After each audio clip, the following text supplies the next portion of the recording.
Hello good evening दोस्तों, my dear students, आप सब कैसे हैं। आई होप आप लोग बहुत ही स्वस्थ होंगे और मस्त होंगे। सिलेक्शन क्रूज में आपका बहुत बहुत स्वागत है, वेलकम है। और आप लोग नाउन चैप्टर को देखकर प्रोनाउन चैप्टर को भी अच्छे तरीके से एंजॉय करे होंगे और एक एक चीज़ को जो एग्जाम्पल है, डेफिनेशन है, उसका टाइप है, रूल्स, उसको समझ रहे हैं, क्योंकि आपके एग्ज़ाम के पर्पज़ के ही तो ये डिज़ाइन किया गया है। और यह हर एक वनडे एग्ज़ाम के लिए बहुत ही इम्पोर्टेंट, चाहे वो सीजीएल हो, सीजीएल हो, एमटीएस हो, चाहे जो भी एग्ज़ाम, ये क्लास 10+2 वाले भी अटेंड कर सकते हैं, क्योंकि उनके लिए भी ये डिज़ाइन किया गया है। तो आई होप आप लोगों को बहुत ही अच्छे होंगे और अच्छे तरीके से अपना नोट डाउन भी करते रहेंगे। चलिए ज़्यादा बात ना करते हुए हम अपने सब्जेक्ट पर चलते हैं।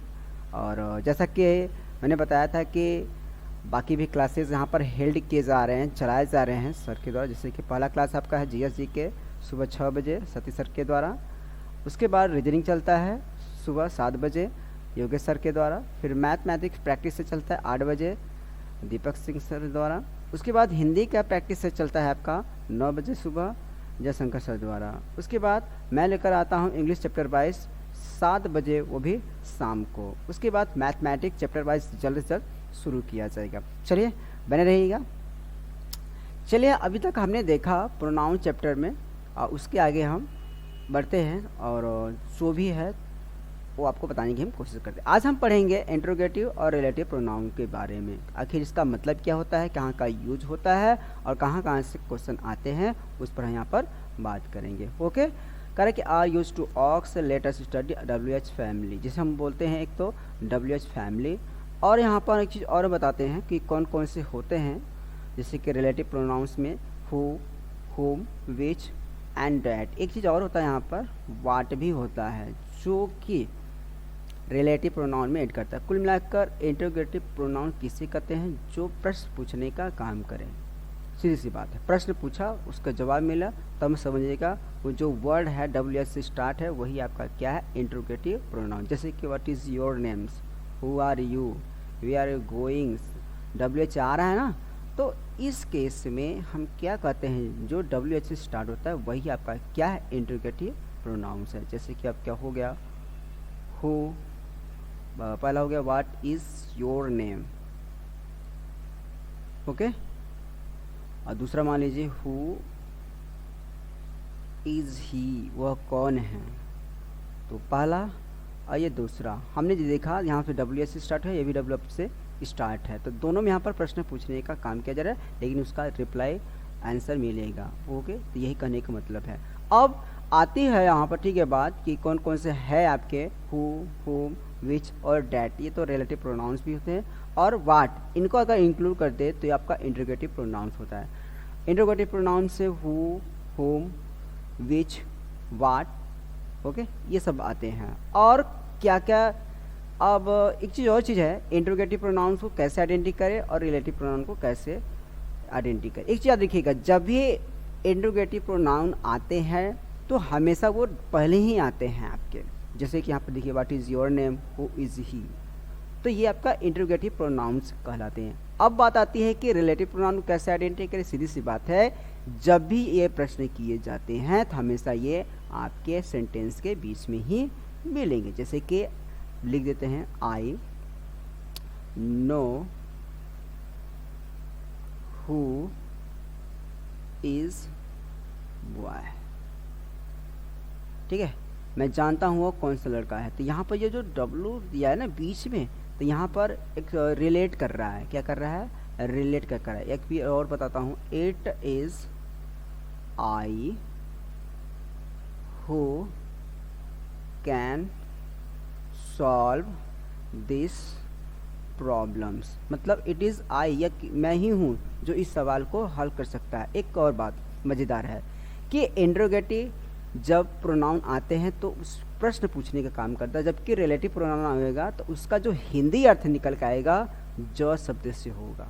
किससे होगा, ज शब्द से होगा। जो भी बोल सकते, जैसे कि it is I who can solve this, मतलब यह मैं हूँ जो इसे हल कर सकता है। तो इतना याद रखिए कि रिलेटिव प्रोनाउन को कैसे पहचान सकते, वो तो बीच में रहेगा और उसके साथ साथ उसका जो अर्थ निकालेंगे तो आपको मिलेगा ज शब्द से। ओके, चलिए, और एक चीज़ यहाँ पर और बताने की कोशिश कर रहा हूँ कि हु किन किन के लिए इस्तेमाल किया जाता है। ह्यूमन मतलब मानव के लिए किया जाता है खासकर। और उसके बाद आता है एक चीज़ आपका विच। विच है यहाँ पर एनिमल के लिए इस्तेमाल करते हैं, उसके साथ साथ नॉन लिविंग के लिए भी इस्तेमाल करते हैं। एक विशेष कर इस्तेमाल किया जाता है, जब यहाँ पर विशेष कर होता है तो इसके साथ हम विच आपका भी इस्तेमाल करते हैं, जब वो विशेष होता है तब। आपको बताया जाएगा एग्जाम्पल के माध्यम से, जो आपकी बहुत ही सरल माध्यम से बताया जाएगा। ओके, तो आप चिंता मत करिएगा। और एक चीज़ और बात यहाँ पर, हु हमेशा एज ए सब्जेक्ट रूप में ही काम लिया जाता है। फिर सुन लीजिए, हु हमेशा सब्जेक्ट के रूप में यहाँ पर हम काम लेते हैं इसे। अब एक बात आती है आपका हुम। हुम का हम सब्जेक्ट के रूप में भी काम लेते हैं, उसके साथ यहाँ पर हम एज ए प्रीपोजिशन के लिए भी काम में लेते हैं। एक याद रखिएगा, हुम और हु में अंदर थोड़ा सा। हु सब्जेक्ट केस में लेते हैं, हुम की बात करें तो एज ए प्रीपोजिशन के लिए भी काम करते हैं, उसके साथ साथ यहाँ पर हम ऑब्जेक्ट के रूप में भी काम करते हैं। दो चीज़, होम ए तो प्रीपोजिशन के लिए और दूसरे से हम ऑब्जेक्ट के रूप में भी काम में लेते हैं। क्लियर बना केस? चलिए, अगर आपको समझ में आए तो आगे हम बढ़ते हैं। तो एक एक चीज़ इसे बता देते डिफरेंस। जैसे विच हो गया जो कि एनिमल्स, उसके साथ साथ नॉन लिविंग के लिए। हुज ये आपका नॉन लिविंग थिंग्स के लिए इस्तेमाल करते हैं। और उसके बाद आता है व्हेन, टाइमिंग के लिए किया जाता है। वाट आपका यहाँ पर, इसका अगर हम रिलेटिव प्रोनाउन में यूज़ करेंगे तो यह जो अर्थ निकालेगा, जबकि अगर इंट्रोगेटिव प्रोनाउन में यूज़ करेंगे तो यह प्रश्न पूछने का काम करेगा। वाई यहाँ पर कारण पूछेगा। वेयर आपका प्लेस से रिलेटेड हो तो समझ जाएगा, वहाँ पर हम वेयर का इस्तेमाल करेंगे। फिर से मैं बता दे रहा हूँ, हु हम कहाँ पे इस्तेमाल करते हैं एज ए दो तरीके से। पहला, अगर हम इंट्रोगेटिव में इस्तेमाल कर रहे हैं तो हु इज़ ही या कौन है ऐसे इस्तेमाल करें, सब्जेक्ट के रूप में इसको इस्तेमाल करेंगे। ओके, अगर वही बीच में आ जाए तो उसे हम रिलेटिव प्रोनाउन के में रूप में इस्तेमाल करें। जैसे आपका इट इज़ आई के बाद who can solve this problem हो गया। अब आता है बात यहाँ पर होम, इसे हम प्रीपोजिशन के एज ए रूप में काम करते हैं और उसके साथ साथ ऑब्जेक्ट की रूप में भी काम लेते हैं। विच का इस्तेमाल हम यहाँ पर एनिमल्स और नॉन लिविंग के लिए भी इस्तेमाल करें। खासकर जब इसका स्पेशल रूल आता है तो इसके साथ हम विच आपका भी इस्तेमाल करते हैं। व्हेन टाइमिंग के लिए, वाट प्रश्न पूछने के लिए और जो भी इसका अर्थ आता है। वाई कारण के लिए, वेयर प्लेस के लिए आता है। ठीक है, चलिए अब इसी के बेस पर कुछ क्वेश्चन बताएं, इसका हम हल बताने की आप बताइएगा और उसी बेस पर काम करेंगे यहाँ पर। चलिए, करेक्ट है इंट्रोगेटिव प्रोनाउंस। हु किन के लिए इस्तेमाल होता है? इन प्लेस ऑफ सब्जेक्ट, जैसा मैंने बताया था। हुम किसके लिए? तो in place of object. Replace who के स्थान पर हमें इस्तेमाल करना है हु, हुम। इफ प्रेडिसेड बाय ए प्रीपोजिशन, ठीक है, प्रीपोजिशन आफ्टर यूज हुम नॉट हु। सीधी सी बात है, मैंने जैसा बताया आपको कि अगर प्रीपोजिशन, ठीक है, फिर सुन लीजिए, ए प्रीपोजिशन आफ्टर यूज्ड हु, अगर हुम के बाद, जस्ट याद रखिए, अगर आपका हुम के साथ साथ प्रीपोजिशन का इस्तेमाल किया गया है तो हम क्या करेंगे? हुम का ही इस्तेमाल करेंगे, न कि हु का इस्तेमाल करेंगे। अब आते हैं विच का इस्तेमाल यहाँ पर, विच ऑफ द मीनिंग के अर्थ में, मतलब कि कौन से के अर्थ में किया जाता है। उसके साथ ही साथ हम किसी विशेष के अर्थ में यहाँ पर अगर के रूप में आता है, जिसे बोलते सीधे साथ है, अगर की बात की कहा जाए, ठीक है ना, अगर के अर्थ में आता है तो वहाँ पर हम विच ऑफ का इस्तेमाल करते हैं। किसका इस्तेमाल करते हैं? विच ऑफ का। जैसे एक पहला क्वेश्चन है उसी पर हम बताते हैं और बहुत ईजी है, आप भी कहेंगे सर क्या बता रहे हैं। चलिए स्टार्ट करते हैं क्वेश्चन को ज़्यादा समय न लेते हुए। पहला क्वेश्चन यहाँ पर दिया गया है आपका, खालिस्तान हैज़ गॉन। चलिए बताइए, वर्ब यहाँ पर है, ठीक है, कौन गया या फिर कौन आया, आपको पता हो गया ना। तो सीधे से यहाँ पर अर्थ के अकॉर्डिंग भी आप भर सकते हैं कि हु हैज़ गॉन या फिर कम भी हो सकता है। तो इसलिए यहाँ पर हम ये वर्ब का फॉर्म में दिया है, इसके अकॉर्डिंग भी हम क्या करेंगे? यहाँ पर हम हु का इस्तेमाल करेंगे। कैसे इस्तेमाल किया फिर से सुन लीजिए। अगर यहाँ पर सब्जेक्ट के रूप में लाना है तो आपका हु ऐसा शब्द है, शब्द जो कि यहाँ पर सब्जेक्ट का काम करता है, इसलिए हु हैज़ गॉन मतलब कौन गया। ओके, वर्ब यहाँ पर कोई भी हो सकता है, उसे रिलेटेड नहीं, लेकिन आपको लगाना क्या वो ध्यान देना है। दूसरा क्वेश्चन है कि डिड यू मीट, ठीक है ना, डिड यू मीट, तो आप किससे मिले, ठीक है। दूसरा है आप किससे मिले, सीधी सी बात है, यहाँ पर देखिए whom did you meet, ठीक है, वो किससे मिले बात कर रहा है।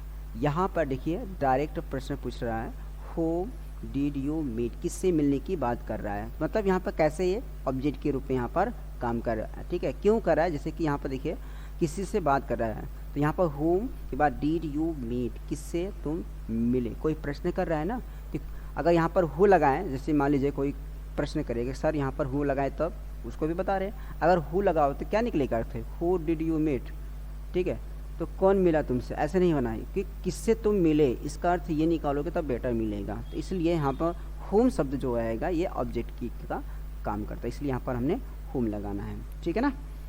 आगे इसी के बाद दिया गया है question number 3, Khalistan you think is guilty, तुम्हें क्या लगता है कि वो क्या है, गिल्टी है, ठीक है, कौन गिल्टी है, मतलब कौन गिल्टी है, तो हु लगाएंगे ना, हु क्या लगाएंगे, हु मतलब कौन गिल्टी है, ओके, क्या लगाएंगे, हु लगाएंगे, कौन गिल्टी है, हमें प्रश्न करें, ये आपको जो दिया है यू थिंक, तुम्हें क्या लगता है कि कौन गिल्टी है, तो यहाँ पर सीधी सी बात है ऐसे प्रश्न एग्जाम में आते, इसलिए ऐसे डिज़ाइन किया गया है, ओके।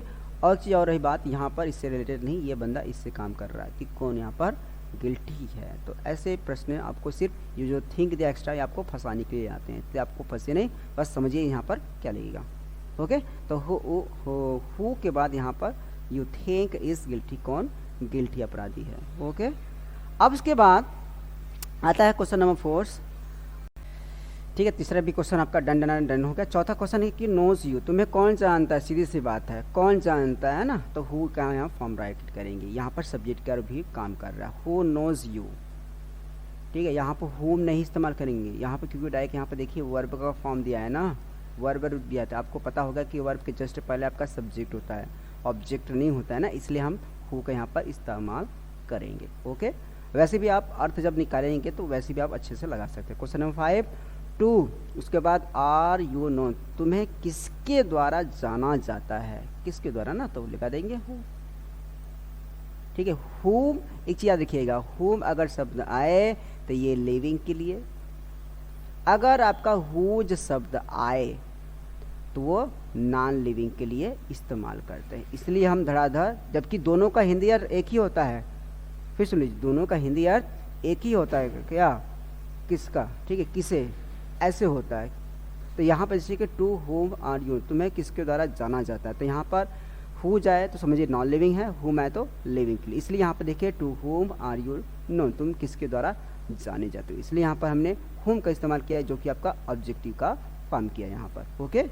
चलिए अगला क्वेश्चन यहाँ देखिएगा, क्वेश्चन नंबर 6 है कि व्हाट इज़ योर, सॉरी क्या, चलिए इसे बहुत ईजी बना सकते हैं कि इज़ योर हु, इंटरोगेटिव है तो सीधी सी बात है, अगर इंटरोगेटिव है तब विच का इस्तेमाल आप कर सकते हैं, क्योंकि आपका इंटरोगेटिव में आपका विच ऐसा शब्द है जो कि नॉन लिविंग थिंग्स के लिए किया जाता है, निर्जीव असली के, विच इज़ योर होम, तुम्हारा कौन सा घर है, घर निर्जीव होता है ना भैया, नॉन लिविंग होता है, इसलिए विच का भी हम भिड़ा सकते हैं, ओके, कोई दो राह नहीं, इसलिए वही लिख दीजिए।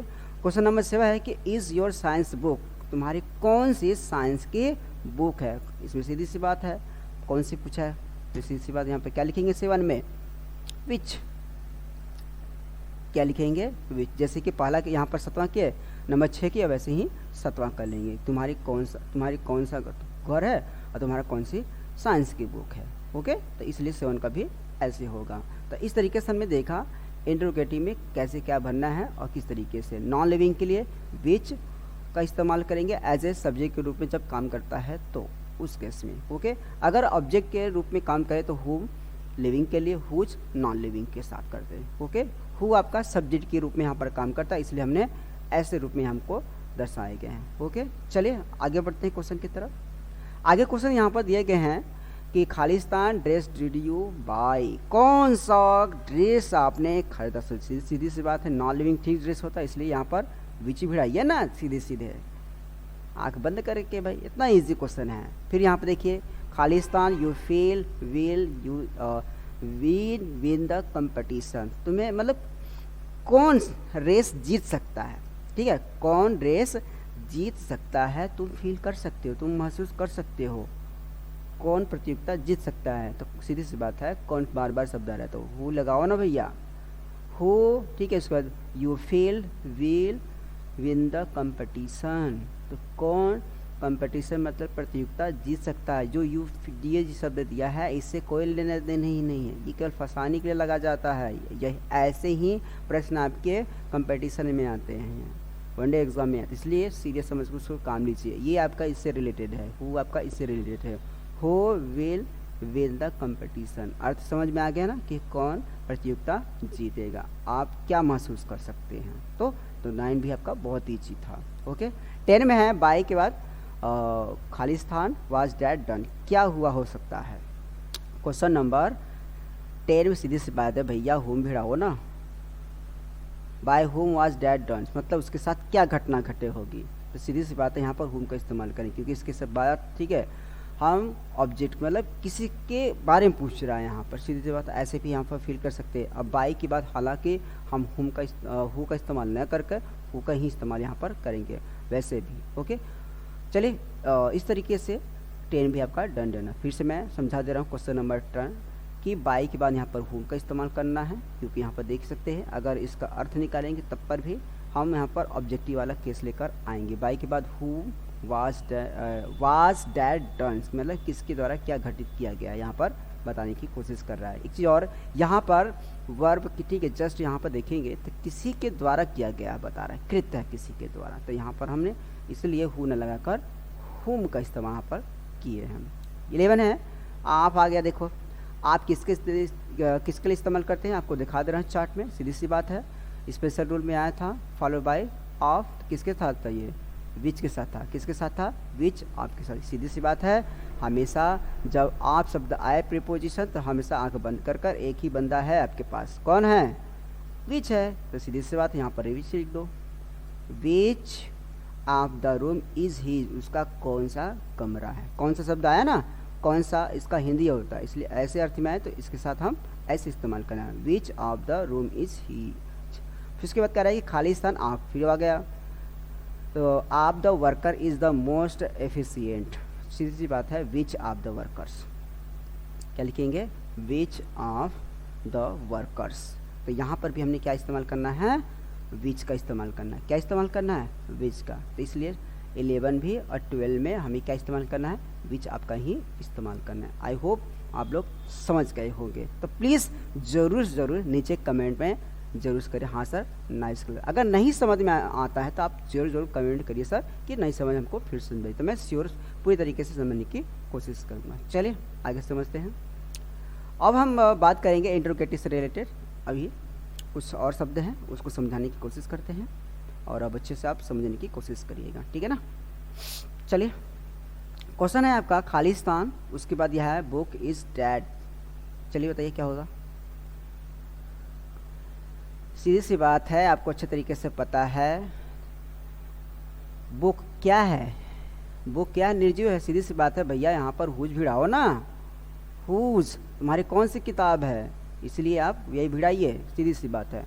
फिर यहाँ पर देखिए रूम इज दिस, ये किसका कमरा है, तो प्रश्न पूछ रहा है ना, तो यहाँ पर नॉन लिविंग रूम है, इसलिए यहाँ पर भी हम हुज भिड़ा देंगे, क्या भिड़ा देंगे, हुज भिड़ा देंगे आंख बंद करके। ओके, चलिए दो पहला और दूसरा एकदम सीधे सीधे। फिर कह रहा है कि डू यू लिव, लिव क्या है, एक प्लेस का नाम आ रहा है, तुम कहाँ पर रहते हो, प्लेस का नाम आ रहा है कि नहीं, तो प्लेस से रिलेटेड क्या मैंने बताया था, वेयर, इसलिए यहाँ पर लिख दो क्या, वेयर लिख दो, क्या लिख देना है, वेयर, कि वेयर डू यू लिव, वो तुम कहाँ पर रहते हो। तो क्वेश्चन नंबर 3 बहुत ही इजी था क्योंकि प्लेस से रिलेटेड था। डिड सी रिच, रिच मतलब यहाँ पर टाइम की बात कर रहा है, टाइम किस में आता था आपको पता अच्छे तरीके से, वेन, क्या आएगा, when, when did she reach, वह कब पहुँच जाएगी, ओके, वो कब पहुँची थी। तो इस तरीके से यहाँ पर टाइमिंग के बाद इसलिए हम वेन भिड़ा दिए। उसके बाद है आर दे क्राइंग, वो क्यों चिल्ला रहे हैं, प्रश्न पूछ रहा है, तो वाई लगाओ ना भाई, वाई आर दे क्राइंग, वो क्यों चिल्ला रहे हैं, कारण पूछ रहा है ना, इसलिए यहाँ पर वाई भिड़ा दिए। लास्ट क्वेश्चन है विल द एग्ज़ाम स्टार्ट, यहाँ पर प्रश्न पूछ रहा है किसी से, आंसर क्या मिलेगा आपको अच्छे तरीके से पता है। और ये मैं क्वेश्चन नंबर 6 बहुत इजी है, मैं इसको आपको SW के रूप में देता हूँ। अगर आप सेशन समझ रहे हैं तो मुझे आपको पूरा भरोसा है, आप ज़रूर क्वेश्चन नंबर 6 का आप आंसर टाइप करेंगे, कहाँ, नीचे कमेंट में श्योर करेंगे, मुझे विश्वास है आप स्मार्ट हो, जो स्मार्ट है वही कमेंट करे। Thank you. चलिए आगे बढ़ते हैं और आज हम ठीक है फिर समझते हैं रिलेटिव प्रोनाउन में और इसका अर्थ कैसे समझाएंगे। और अभी तक हमने देखा कि WH फैमिली अगर पहले आती है तो उसे हम इंटरोगेटिव प्रोनाउन का दर्जा देते हैं, अगर वही WH फैमिली बीच में आते हैं तो उसे हम रिलेटिव प्रोनाउन का दर्जा देते हैं और उसको समझने की भी कोशिश करते हैं। चलिए यहाँ पर पहला क्वेश्चन है आई नो, उसके बाद खाली स्थान हैज़ गॉन। देखिए यहाँ पर वर्ब शब्द आ गया ना हेल्पिंग वर्ब के बाद, तो सीधी सी बात है यहाँ पर क्या लिख देंगे हु। आई नो मैं जानता हूँ, ठीक है, कौन गया है या फिर कौन आया है। मैं जानता हूँ कौन आया है कौन गया है, या फिर ऐसे बोल सकते हैं इसका, या फिर आई नो, ठीक है। तो पहला क्वेश्चन ज़्यादा झंझट न करते हुए आप मैं जानता हूँ कौन आया है कौन गया है। तो यहाँ पर सीधी सी बात है रिलेटिव प्रोनाउन का मतलब होता है एक दूसरे शब्दों को वाक्यों को कनेक्ट करने का काम करता है, रिलेशनशिप बनाने का काम करता है। इसलिए यहाँ पर आई नो मैं जानता हूँ कौन गया है। यहाँ पर देखिए सीधी सी बात है आई नो कि कौन, आई नो यहाँ पर जस्ट यहाँ पर सी, देखिए यहाँ पर शी है, शी यहाँ पर ऑब्जेक्ट का काम कर रहा है। यहाँ पर देखिए वर्ब का काम किया था, इसलिए यहाँ पर वी नो हम लोग जानते हैं वो किससे मिली थी, ठीक है। हम लोग जानते हो किससे मिली थी। तो सीधी सी बात है हो कहाँ लगा है, होम कहाँ पर लगा है, आपको सटीक मालूम है।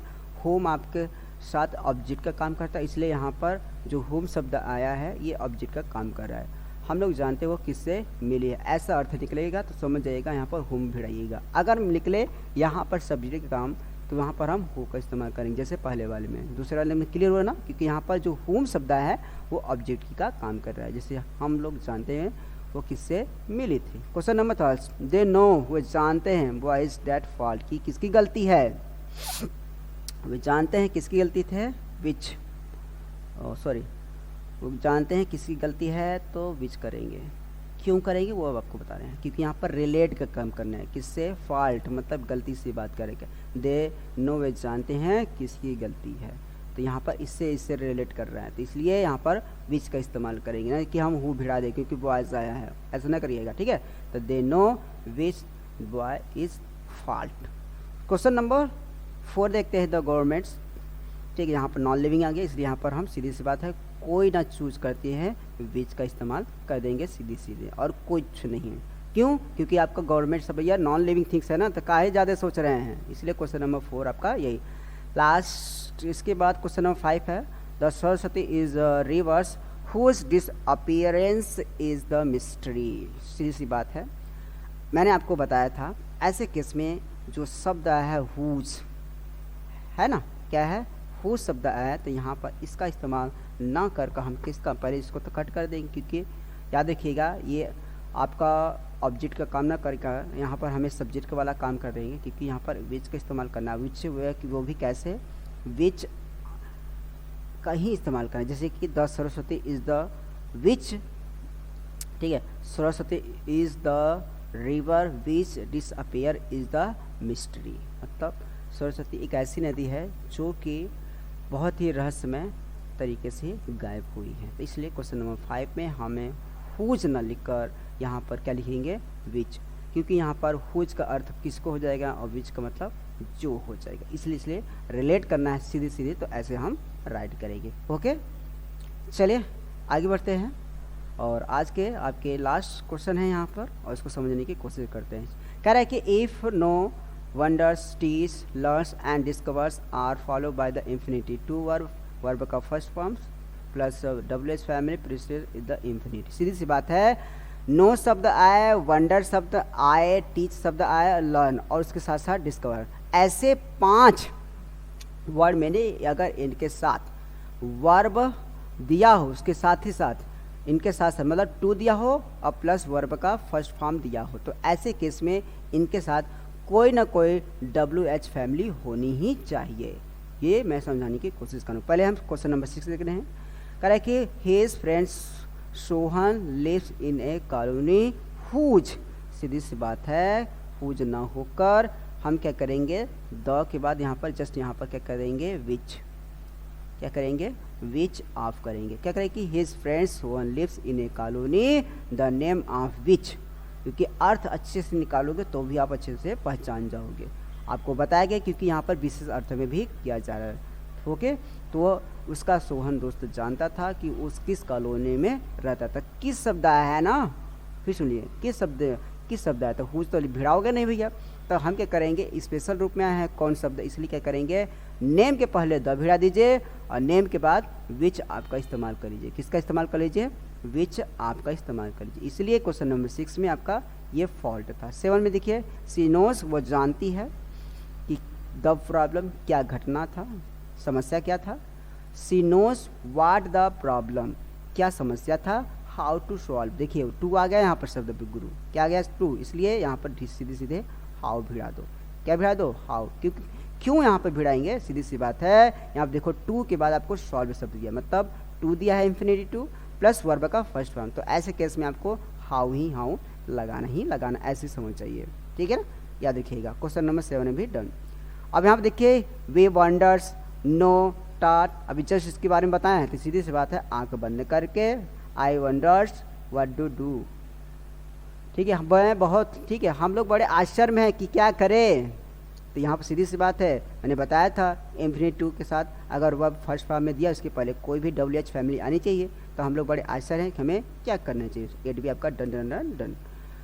9 में है, दे नो, वे जानते हैं, हाउ टू स्विम, कि कैसे तैरा जाए, तो कैसे शब्द है, तो सीधी सी बात है, आपको हाउ भिड़ा देना है और कुछ लगाओ के तरफ और कुछ निकलेगा। वाट टू स्विम नहीं समझ में आ रहा है, विच टू स्विम नहीं समझ में आ रहा है, हुज टू स्विम नहीं, इसलिए सीधे सीधे दे नो, वे जानते हैं, हाउ टू स्विम। ओके, और लास्ट क्वेश्चन है, प्रीते तौट में खालिस्तान टू ड्राइव, बहुत इजी है, जैसे मैंने बताया इन 3 क्वेश्चन को 7, 8, 9 उसी के बेस पर है, सॉरी 8 और 9 के बेस पर है, तो इसको मैं SW के रूप में दे रहा हूँ।